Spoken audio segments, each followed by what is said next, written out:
All right. Hello and welcome everyone. My name is Natasha Clark. I'm an international student advisor with the Internationalization Office at Memorial University of Newfoundland. My pronouns are she and her, and I am a settler in Canada. We welcome you very much to Fall 2023 semester as we welcome all of our new students and returning students. And this session in particular is designed for our new international students of Memorial, and it's a way to provide some orientation information.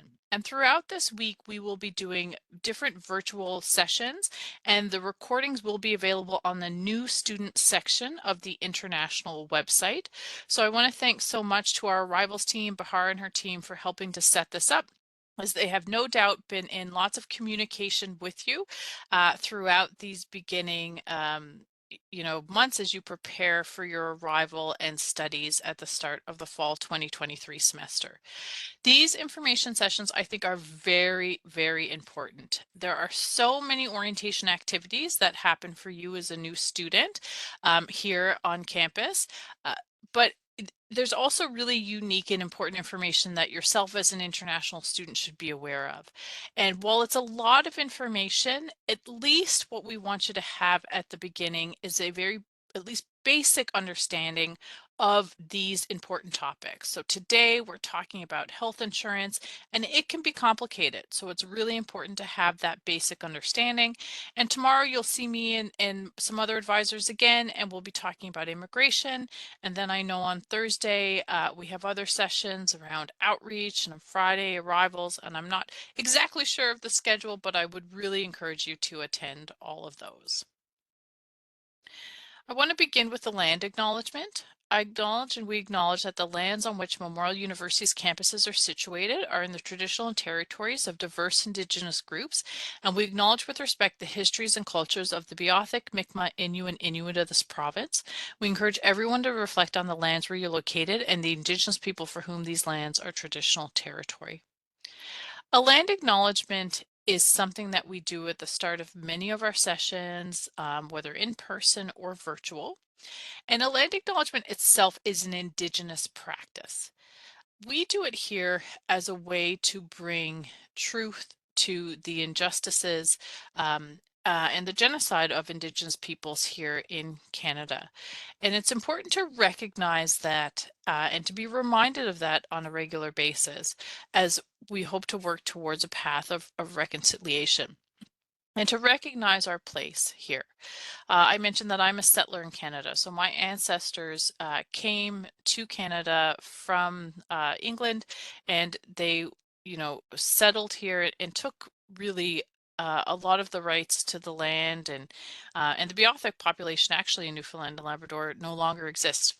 They were completely killed out as a result of colonization, um, you know, and this kind of history is not something that a lot of people know about, and we're happy to see that it's coming to the forefront. And if you're interested at all in learning more about the history, there are many great resources out there, and hopefully it'll be part of your learning as a student at Memorial. So in terms of this session, I don't think we have the Q&A here. Oh, we do, yeah. So I would kindly ask that when you have a question, and we'll take questions at the end, that you, instead of using the chat function, will use the Q&A section. So you'll have to click on the little ellipsis or the three buttons to be able to type in your question. That way I can more easily track the questions, and the chat, just in case there's any technical issues, then you can kind of address it there. All right, so please pay attention to the presentation, and we certainly will have time at the end for a Q&A. So today's session is all about health insurance, and what I want really to achieve with this session is for you as a new student to have a basic understanding of how your health insurance while you're a student at Memorial is going to work. So I would hope that you'll be able to describe the difference between foreign health, MCP, and the student union insurance, to describe the eligibility criteria to opt out of the foreign health, to describe how to opt out of foreign health, to tell me what the opt-out deadline is for fall 2023. You might know that one already. To identify three services of GuardMe, which is the foreign health insurance provider, and to identify how to seek medical care. So I'm going to go through kind of each of these different topics one by one, and I'm going to pause, partway through and just do a real quick quiz where I really want you to get engaged and let me know, if based on your understanding of what I just talked about, is that true or false? All right. So one of the things that can make health insurance, I think, quite complicated is, well, it likely operates differently, right, in Canada than it does to perhaps what you're used to. How you access healthcare is likely different. And it's complicated because there are different types of health insurance. And health insurance is, of course, something to help cover the cost to seek healthcare. And healthcare in Canada is actually very expensive, right? It might be more expensive than what you're used to, or it might be less depending on where you're coming from. But, it's certainly my perspective that it is quite expensive. And so it's really important to have insurance. You pay for the insurance, and the insurance then covers the cost of that healthcare. Now, no insurance is going to cover 100% of everything. So it's really important to know what the different types of coverages are, right? So they will have maximums. They will only cover sometimes a certain percentage of things, but it's really important that you have health insurance in order to cover these costs. And even if, you don't expect to incur any health costs, health insurance is there just in case you need it, right? Because you never know when something might happen, and it's certainly better to have it. And it's required as per the university regulations that registered international students have health insurance. So the university has this obligation and an interest to ensure that you have at least kind of a basic bit of health insurance. So we're going to talk about the different types of health insurances that may impact you as an international student. The first is the Foreign Health Insurance Plan, which is with a company called GuardMe. The second is the Medical Care Plan, or MCP, through the Government of Newfoundland and Labrador. And the third are the Student Union Health and Dental Plans through your student union at Memorial, which are with a company called Green Shield. So first of all, the foreign health insurance. So foreign health insurance is mandatory. It's all registered international students are automatically charged a foreign health insurance fee as part of their registration. So when you register for your courses, if you were to switch over in your self-service to the financial account menu, you'll see a lot of interesting things happen. Once you register for your program or for a course, you're going to get charged tuition fee. You'll get charged different ancillary fees, student union fees, a recreation fee. As an international student, you'll also get charged as foreign health insurance fee. And so that's what it says as the line item in your student account is foreign health. And the provider of the foreign health plan is GuardMe, and that insurance is managed through our office, okay? So if you have questions about the foreign health, it would come through us through the internationalization office. It is a per semester fee. So because you're registering on a semester basis, your insurance is charged on a semester basis and coverage is on a semester basis. So currently the cost of the foreign health is $261.59 per semester. And it's only charged if you are a registered student. So as a registered student in fall, you'll pay this fee and we'll set you up on the insurance from September to December. So the coverage dates will be September 1 until December 31st. If you're registered in the winter semester, then you'll be set up again and charged from January 1 to April 30th. If you're registered in the spring semester, then we'll set you up again from May 1st to August 31st. So if you're registered in every semester, there's no gaps in your coverage. But if you're not registered, then you don't automatically have this insurance. So some students, particularly our undergraduate students, may be not registered in the spring semester. Okay, it seems that somebody is not muted. Please ensure your microphone is muted. Thank you so much. So that means you might need to take action if you're staying in Canada to purchase insurance. So I just want to note that the coverage is semesterized and it's only charged to you if you are a registered student. Now, the foreign health insurance that is provided through GuardMe, what does it cover? I define it as a comprehensive emergency medical insurance. So if we break down that definition, comprehensive means that it covers many and all stages of your healthcare. So if you don't feel well, your first step may be to consult with a physician. So to make an appointment and see a doctor in their clinic. There is a cost for that appointment. That physician might provide you with a prescription. That prescription you'll take to your pharmacy to fill. There's a cost for that as well. So the Foreign Health is designed to cover comprehensively all those steps, right? Or it could be an ambulance that you have to take because it's necessary and the doctor advised it for you to go to the hospital. You might have an emergency room visit, you might get an x-ray, right? And all those are steps in your healthcare.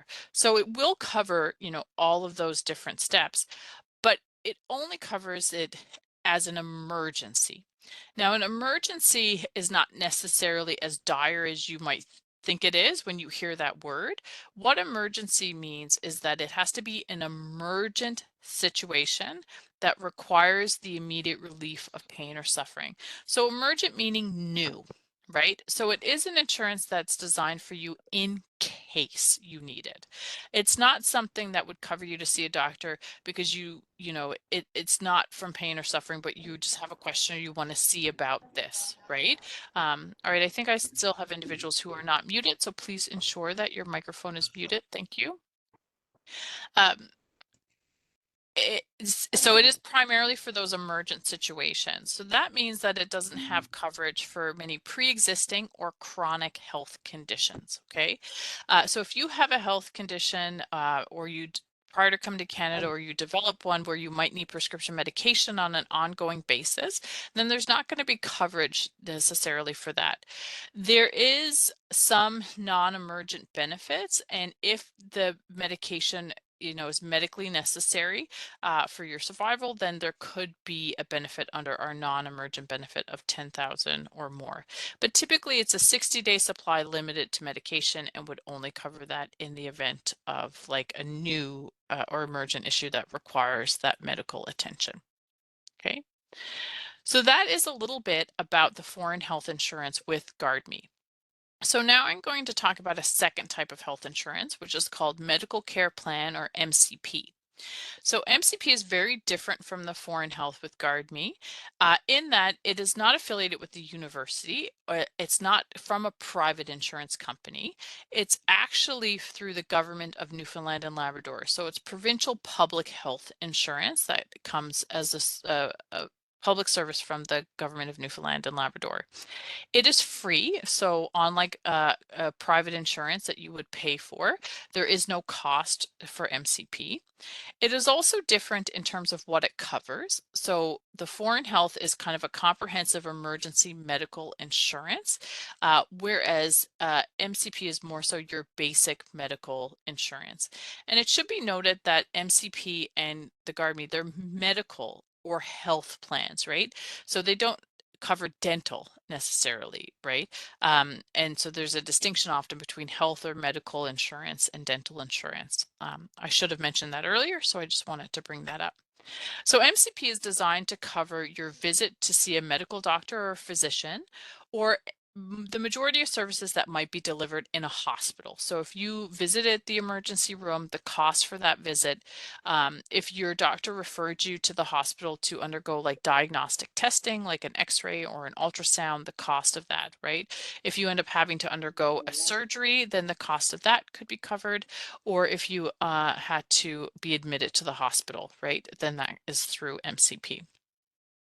It is also different from the Foreign Health in that it's not automatic, right? You're not automatically enrolled being a registered student.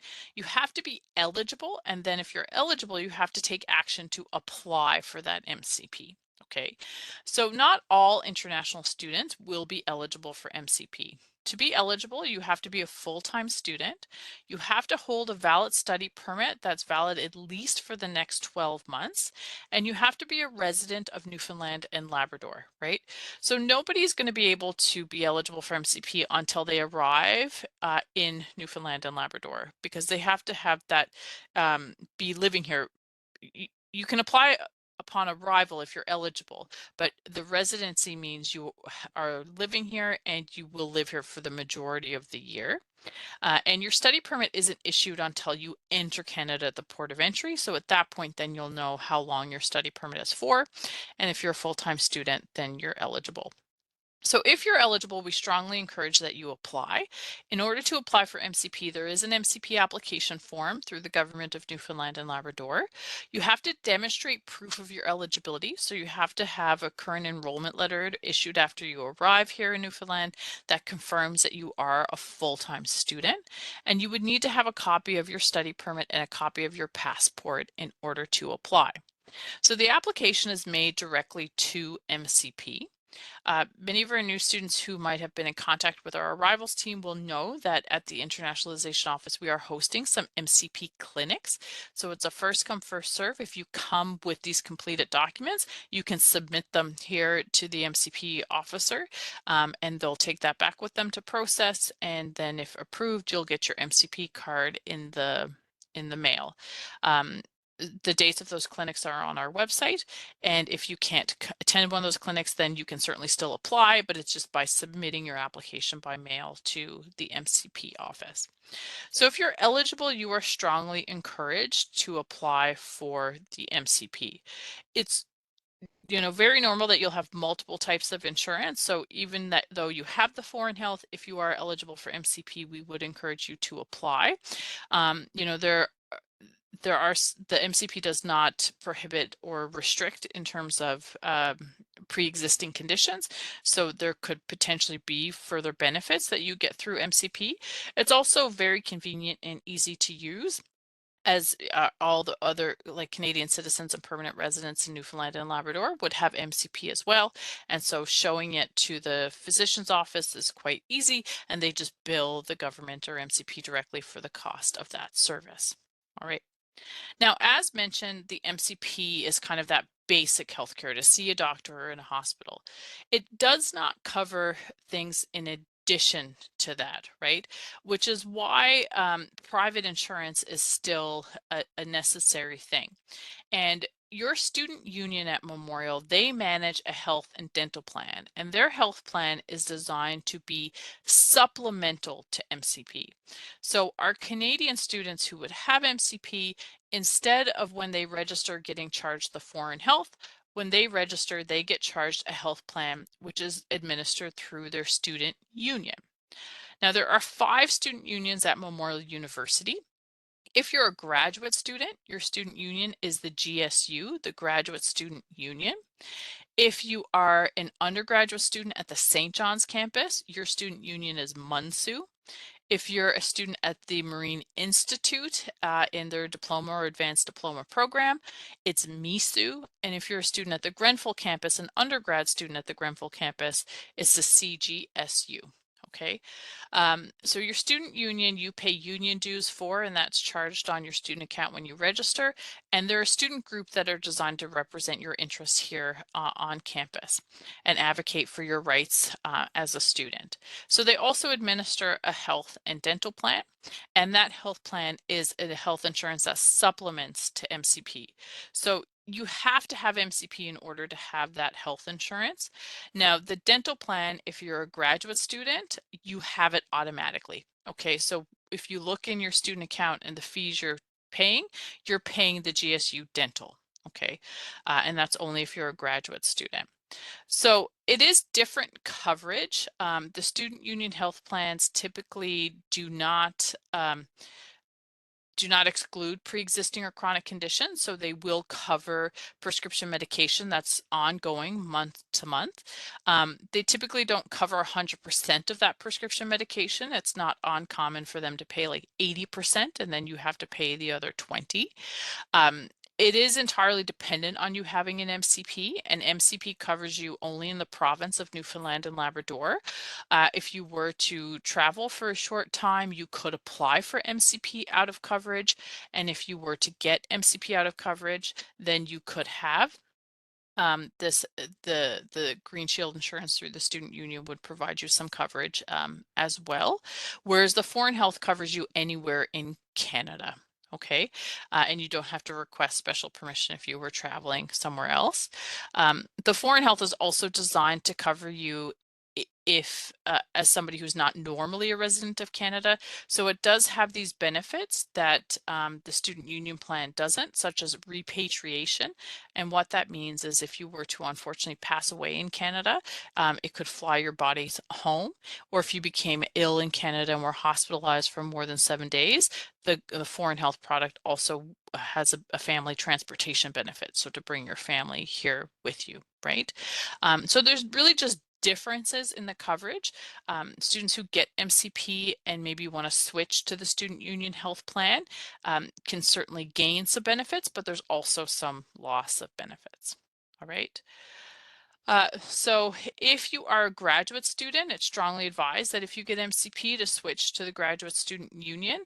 And for undergraduate students, it's not as strongly recommended. It's more something you might want to consider.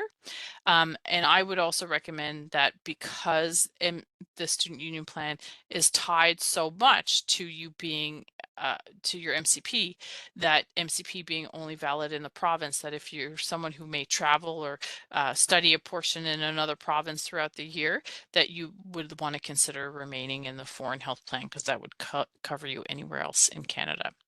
So we'll talk about how you make the switch in your health insurance, because you get the foreign health automatically. You might be eligible for MCP, and so if you are, you should definitely apply. And then if you get MCP, you might be able to switch to the student union health plan, and we'll talk about that as part of the opt-out process. But first of all, I just want to do a quick check-in with students to see, about this information. So this is just a quick quiz, and here we're going to use the chat function. So for the questions, we're going to use the Q&A, but right now in the chat, just quickly type in if you think this is true or false. So let's see how many students can answer this one. 1, foreign health is optional for registered international students. Is that true or false?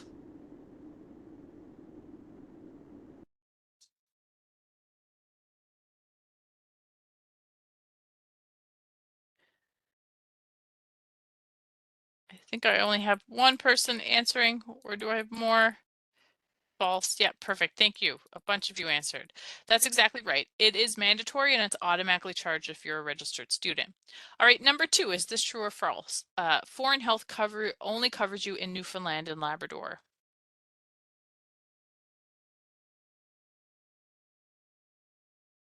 So this one is actually false as well.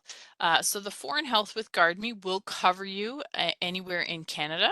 It's the MCP that is designed to only cover you in Newfoundland and Labrador, although you could request out of province coverage if you were traveling somewhere just for a short period of time. Okay. And number 3, you can apply for MCP before you come to Canada. Is that true or false?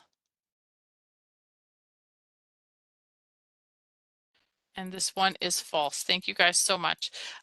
So you have to be a resident of the province in order to get MCP, and you also have to have a valid study permit for 12 months or more to get MCP. And your study permit's not issued till you enter Canada, and you're not considered a resident until you are here and have arrived. All right, thank you guys so much. So now we're going to talk a bit about opting out of the foreign health insurance. You can opt out of the foreign health, which means basically cancel your foreign health insurance coverage if you have MCP and you want to switch to the student union plan. So MCP by itself is not enough. Opting out based on MCP means we're going to transfer you to that student union health plan like our Canadian students would have. 2, you can opt out of the foreign health if you're going to be studying outside of Canada for the fall semester. And 3, there's a couple of other eligibility criteria that allows you to opt out, and we'll talk about those, but typically that's it, right? Having other insurance other than what's really kind of listed here does not make you eligible to opt out of insurance. So if you came to Canada with, say, health insurance from your home country, that's great, but you still have to have that foreign health. And the only way you can opt out is in one of these 3 instances. So the first one is if you have MCP and you want to transfer to the student union plan. So in order to do this, you have to be a full-time student and you have to have a valid MCP. That MCP has to be valid on or before September 1. So the issue date has to be September 1, 2023 or before. It has to be valid beyond September 20th, 2023 and subject to renewal. And so certainly it would be subject to renewal. Typically when you get your MCP, they issue it only for a year and then you have to extend it every year, demonstrating that you're still a full-time student, that you're still a resident, okay? The tricky part for many new students is that September 1 issue date. So if you arrive in Canada after September 1, then you're not going to have an issue date from September 1 or before, most likely, because your MCP wouldn't become valid until you become a resident of the province. So it's not unusual for students in their first semester to not be eligible to do this opt-out, but we do an opt-out every semester. So I just want to make you aware. But if you happen to have arrived and you apply for your MCP and they issue it on or before September 1, 2023, then you may be eligible to opt out. The opt-outs are done online at guard.me/mun. And so you will likely have already received kind of this introductory email from GuardMe that says, you will be enrolled in this insurance, however, you might be eligible to opt out. And that email would explain what the opt-out criteria is. It would give you a link to opt out, and the last day that you could do that for the fall semester is September 20th. So if you're not eligible, if you don't meet the opt-out deadline for the fall, there will be another opt-out period in the winter semester, but you're still certainly encouraged to get your MCP. You can also opt out if you're studying outside of Canada. So because when you register, you're automatically charged that foreign health. If you're studying online from your home country for the fall semester, then you would want to opt out of the foreign health. And so the deadline is the same. It's September 20th. It's still up at the website, and you would have received that email from GuardMe to notify you of that opt-out. This opt-out would only cancel you for this fall semester. So you'd have to opt out every semester you're outside of Canada, whereas an opt-out based on having MCP, we opt you out for the rest of the academic year. Okay, so if you opt out in the fall, your opt-out is good until next fall. Okay, and an academic year runs from September to August. So if you can't opt out again until the winter, then that opt-out is only valid until August as well. So every fall, students are reverted back to the foreign health and have to meet the eligibility criteria to opt out again. So you can opt out based on having MCP if you're outside of Canada. And the other eligibility to opt out, there's only two.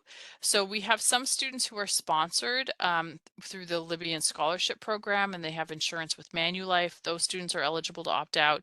If you're an international student, but you're also a refugee claimant and you have federal health insurance through the Government of Canada, then you're eligible to opt out as well. And the opt-outs are online, and the deadline is September 20th. Okay. All right, so another just quick quiz before we go on to some other topics related to health insurance. So just quickly in the chat, is this true or false? 1, having MCP is adequate health insurance. And this is from the perspective of the university. Would this be true or false?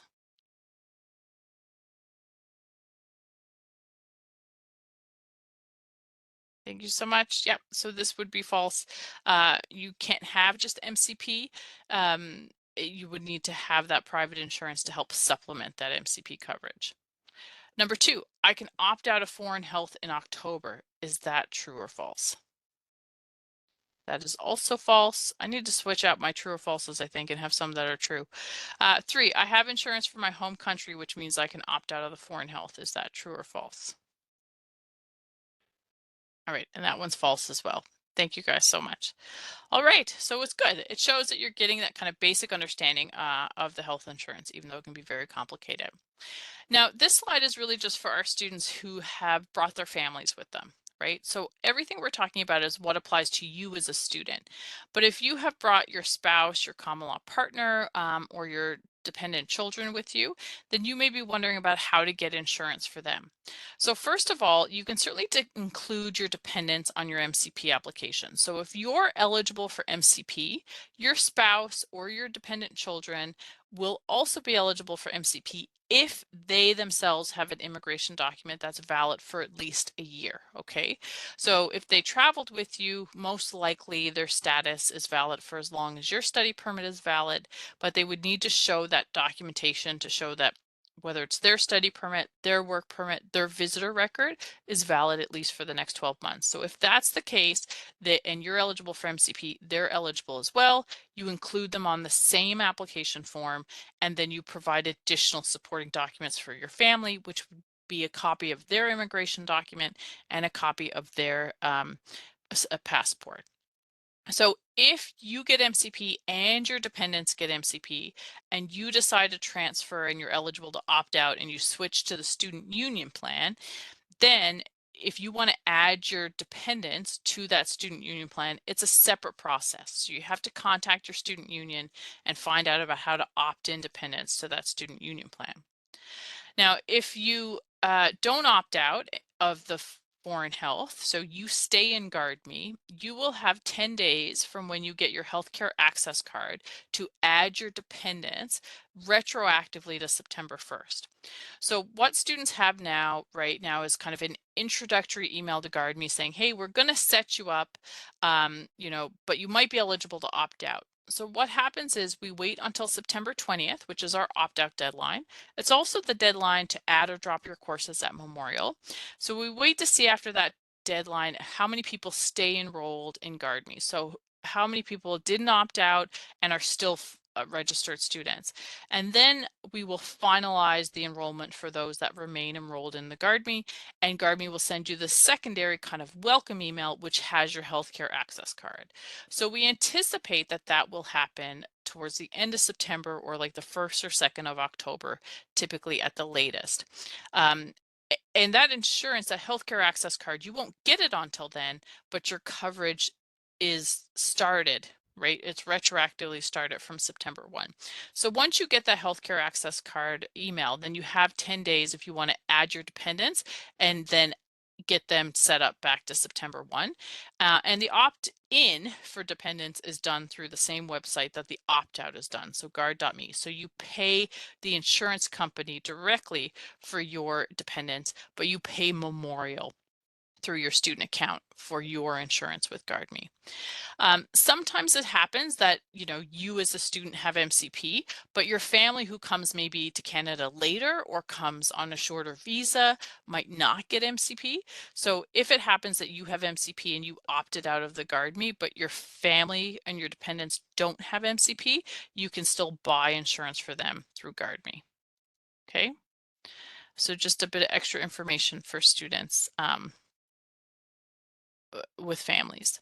Now I want to go over a few kind of GuardMe services. So if you stay enrolled in the Foreign Health with GuardMe for the fall semester, as mentioned, it's going to be towards the end of September, early October, that you'll get that email from GuardMe with your healthcare access card. And it'll introduce you to a way to create your online account, which is how you can make a claim and review your policy. So you'll be able to see that policy wording and have a very clear understanding of what exactly is covered. If you stay enrolled with GuardMe, you also will have access to Mobile Doctor. All students have access to Keep Me Safe, and you might see some GuardMe Cares campus ambassadors.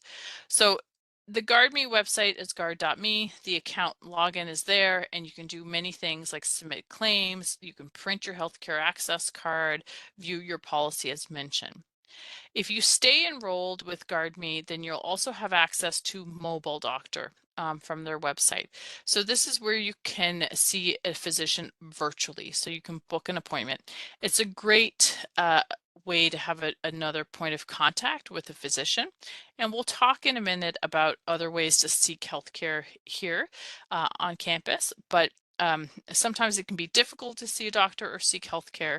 There is currently, a crisis in Canadians' healthcare system, quite honestly, where there is a shortage of doctors for many people. So having these other options and access points for healthcare is really, really very helpful.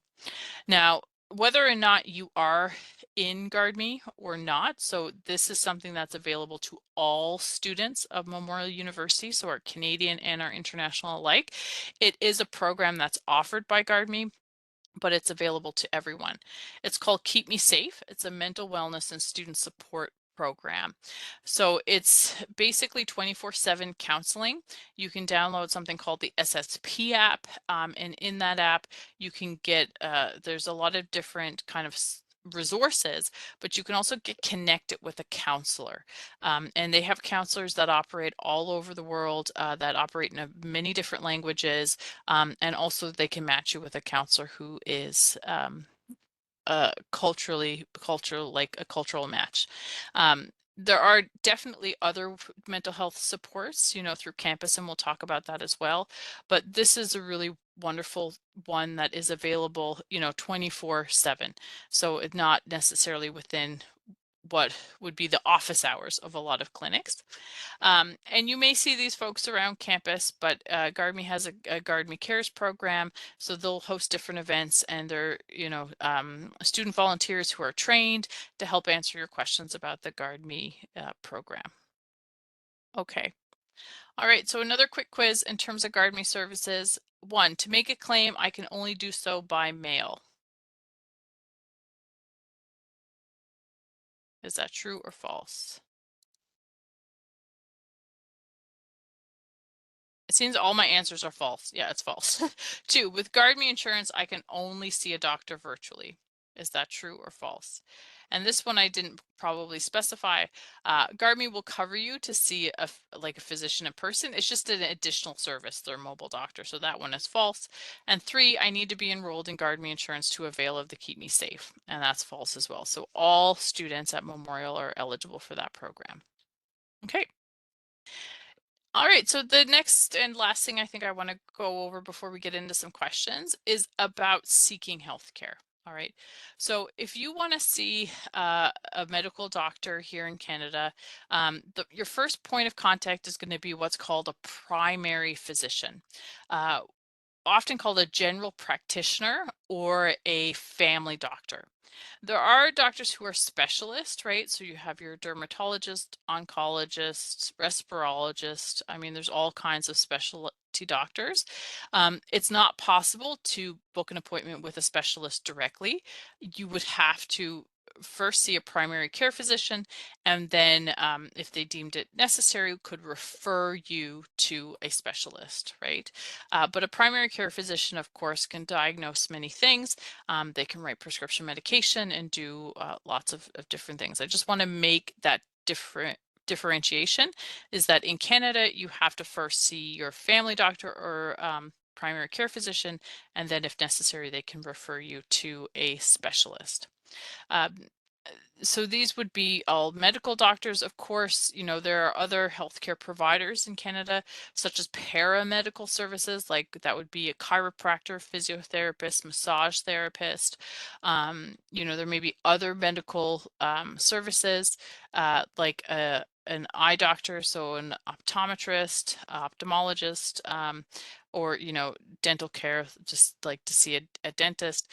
There's also different, there's nurses, there's practical nurses, and they have kind of different authority to do some things. Some can prescribe some medication, and in Canada there's also pharmacists, and in some cases they can also prescribe medication, but in very limited situations. Okay, so typically if you're unwell, your first step will be to see a primary care physician, and that would be available to you through the Student Wellness and Counseling Center, or SWCC. So they are located on campus. They're in the University Center. They're on the 5th floor. And in the Student Wellness and Counseling Center, they do have a team of counselors, okay? Which is free for everyone to access, but they also have a team of physicians who are there for a clinic. So the physicians, of course, there's a fee for service, but if you have MCP or if you have your GuardMe, that visit to the Student Wellness and Counseling Center to see a physician is covered. This is essentially your family doctor clinic. Okay, so you don't have to worry about coming here finding a primary care physician or a family doctor. You have a team of physicians on campus that you can make an appointment with. And if you have brought your family, they are able to access that clinic and book appointments as well. This is very helpful and important because, as I mentioned, there's a shortage of family doctors. There are many people in Canada and in Newfoundland and Labrador who do not have a primary care physician. And so it's very difficult for those folks to get health care. So very fortunately, you don't have to worry about that. You can access that through the Student Wellness and Counseling Center. There are, of course, external clinics. So there are still family doctors clinics that are set up, but very difficult to find a family doctor clinic who is accepting new patients, right? So they have their roster of patients and they don't kind of accept any new ones. So not likely possible to get through an external clinic. There are a couple of clinics which are drop-in clinics, which are open if you're not a patient of that clinic. The health authority here has one on Monday Pond, and the there's also one on Black Marsh Road Family Clinic.